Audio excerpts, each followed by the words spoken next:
My partner has been through a lot. We had been dating for 2 years and planning a life together when she was diagnosed with cancer. At the time she was in school for a dual graduate degree program and managed to finish it. Treatment was rough on her and she struggled a lot through it, and hasn't done well mentally dealing with the unfairness of it all. How different her body is after surgeries, and the fear of it coming back. All perfectly understandable, and I've been as supportive as I can throughout it all. Now all that said, she went into the graduate programs after we started dating, and one of the degrees was at a very expensive school for something that was only related and not required for the work she planned on doing, which would never pay very well. I questioned her about it gently at the time, but she was adamant about getting the expensive degree. It was her life. And we agreed it would be fine, because we could utilize public service loan forgiveness to pay off her debt that would total $100K. This was before cancer. I earn a considerable amount more than her. When we started dating I made 4x, and even with her degrees I make 3x what she does. I've always been happy to spend money on her.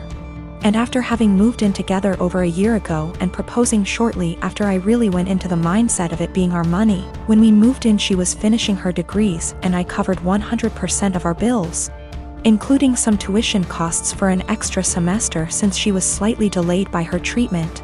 This was totally fine because school was her job and she'd be able to contribute when she graduated, and even though I make much more, if we are both working full-time jobs it felt fair.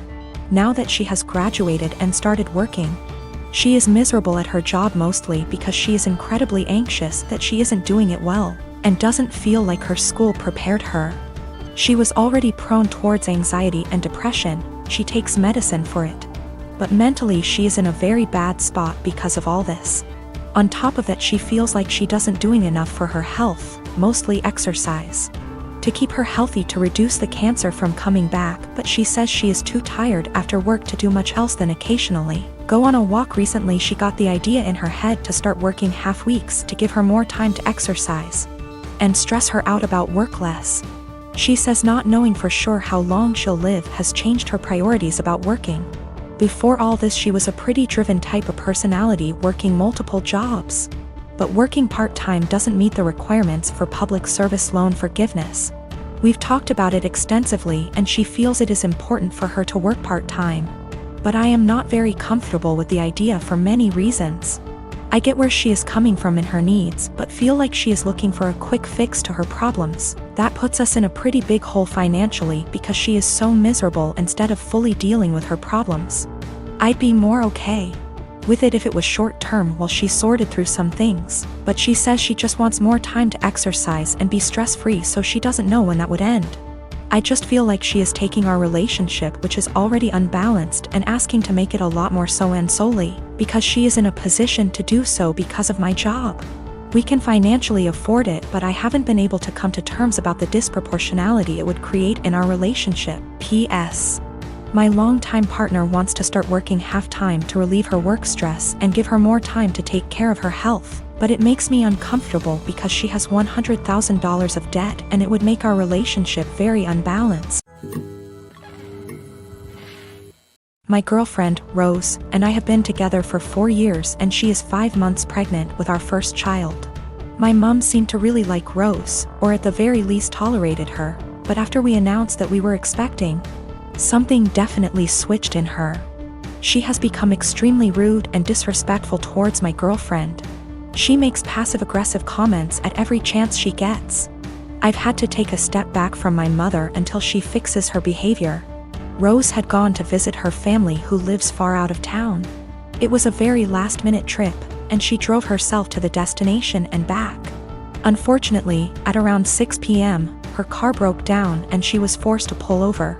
Fortunately, my brother, Chris, who's great with cars and lives about an hour and 1/2 from where Rose was stranded, was willing to pick her up and sorted everything out.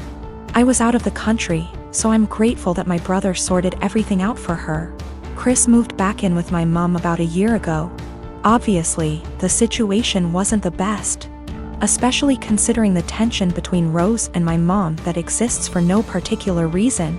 But I hoped my mom could put her pettiness aside for at least a night. It was too late for Chris to drive Rose back home. so my brother told her that he would drive her back tomorrow morning.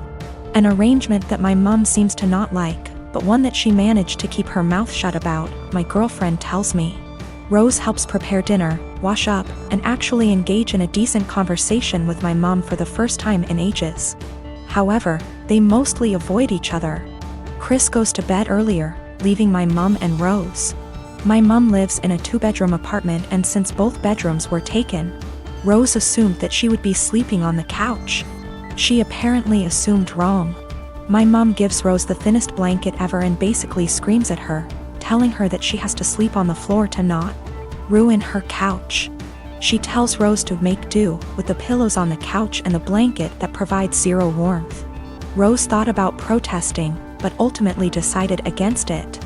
According to Rose, my mom kept opening her door to check if she was sleeping on the couch, so she couldn't even try to sleep on the couch. At 5 a.m., Chris found Rose on the couch and let her sleep on his bed. He ended up telling me, but told me to not make a big fuss out of it. I did the exact opposite. I called my mom, very angry, and told her that she was disrespecting her so badly. She tried to defend herself by saying that she didn't harm the baby, and it's okay for pregnant women to sleep on the floor. But I refused to hear any of it. Chris agrees with me, but told me that I shouldn't make it a fight. I feel like I'm losing my mind. I'm a 28 and I have a sister. For the sake of story, I'll just call Jane. Jane is married to Bob and they have 2 kids, boy and a girl. My niece and nephew are wonderful kids and no trouble at all. They fight as siblings do, but nothing big. I love them. Now for about 2 years, I did live with my sister. It was a miserable time that really affected our relationship. She saw me as free labor, money, and babysitting. Even when I managed to get a small part-time job, she demanded I hand over nearly half my pay or get out. It was hell as she took completely advantage of me. I moved out as soon as I could and we have little contact outside of family gatherings. Now after I moved out, she started complaining how she has no help with the kids and never gets a break. I babysit sometimes, but I have made it clear, just 'cause I am off work, doesn't mean I want an 8-hour day with my niece and nephew. Anyway, she started talking about how she wanted to foster a kid. Not a kid, but a teenager. I pressed her for more info on this. She wants to adopt a teenager so she has a live-in babysitter for her kids. This is her logic. I want a kid around 16 or 17, someone who may have been in the system for a while. They can share a room with your nephew. She only has a 3-bedroom house, or sleep in the garage. They can help me with housework, chores, cook, and help me with my business. She bakes and sells cookies, also babysit the kids so me and Bob can go out sometimes or have some alone time. They'll be so grateful for a home and won't complain. I won't have to pay them at all. And then when they turn 18, I can just sign up for another foster kid. A teenager will be so much easier than a little kid. They will be grateful just to have a roof, food, siblings if they have been separated from their real ones, and clothes. I was horrified. Told her it was a horrible idea. She didn't listen to me. She went on with it anyway. About a month ago, a social worker showed up at my apartment to ask me some questions about my sister. She had put me down as a character witness or something like that. I immediately told the social worker why my sister really wanted to foster a kid and how she treated me when I lived with her. The lady thanked me. My sister called crying, saying that she wouldn't be considered for any adoptions or fosters. The social worker told her that they felt her home and her weren't a good fit. She asked if I said anything, and I told the truth. She went off on me, hung up, and we haven't spoken since. She has sent some angry texts.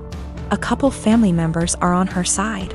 They think foster kids are dogs or something and would be so happy just to have a roof and would gladly do all the housework. No child is in control of the circumstances that may have landed them in the foster care system. They are children and still human. They deserve a loving home and care. Do right by a foster kid. Background: my grandparents have always been a big part of my life, as have the rest of my family. They had 5 children, including my father, and 13 grandchildren, 6 great-grandchildren. My grandparents are quite rich. They had 3 businesses until last year when my grandfather died. I am the child of my grandchildren and have always been very close to them. My grandma used to babysit me until I could go to kindergarten. I wrap Christmas presents for her every year. I decorate their house, and I worked at their bar on Fridays in college, no pay, as they are too old to do these things themselves. All this was offered to my cousins, but they never helped. My grandparents ran a show horse farm for over 40 years. It was what my father took with him and I quickly began to love. I used to go every weekend with my grandma up until high school when I started studying. Even though I don't ride horses anymore, my dad and I go to clean the stalls and look after the horses every week when my grandparents are away on trips. Usually once every 2 months. My grandparents were a huge part of my life. Problem: my grandmother died 4 weeks ago. It was devastating. My grandmother left my aunts, uncles, and dad about $85,000 each. Money for which she and my grandfather worked very, very hard. It was expected. What was not expected was that they would leave me just over $45,000 along with some other valuables. I was honestly shocked. All my cousins received about $2,000 each and a few trinkets. Obviously you can see where it was going. My aunts and uncles were at the reading when I was told, so they told their children. Everyone except the parents is furious. My cousins, who are already adults, demand that I divide them equally. I don't feel like I should. I was very close to my grandparents and did a lot for them, but it's hard. My family is very tight-knit and we have holidays / monthly parties / dinners / etc. together, every year. I never expected money to tear us apart. This money can change a lot for me. I could pay off my $10,000 student loan and put the rest into my upcoming wedding / future kids / savings account. A small part of me wants to share it equally, just to have everyone together. But there was a reason they left this to me. They didn't do it to hurt anyone. I was the only one who visited them and helped them. None of them took the time to see them, except for family gatherings. But no one understands this except my parents. It seems to me that I alone destroy the family. My aunts and uncles won't talk to my father until I split the money, and my cousins won't talk to me. I only have a student loan and a car payment, so I don't have much debt, but it could give me a comfortable future. They all keep throwing in my face that they have families, house payments, college to pay for, etc. They keep saying I've been planning this for a long time, but I really didn't. I loved my grandparents. My fiancé tells me to forget about them and do what's best for me, but I'm a big family man. I don't want to split the money, that could really help me, but I feel like they can play with me, forcing me to choose between them and this. My parents also want me to keep the money for myself, as they think my family members are being ridiculous in demanding it. Is it right for me to keep that much? I feel like I deserve it. Is it right for me to put this money on my family? Or are the people I've been so close to all my life taking advantage of me? $45,000 versus $2,000 is a huge difference. PS, there is more in the will than I explained. Houses, classic cars, horses, farm, land, CDs, etc. The cashback / checking accounts I was given is the only thing that seems to be a problem for everyone. I have inherited more money than my cousins. They demand that I divide it equally between them or never speak to them again.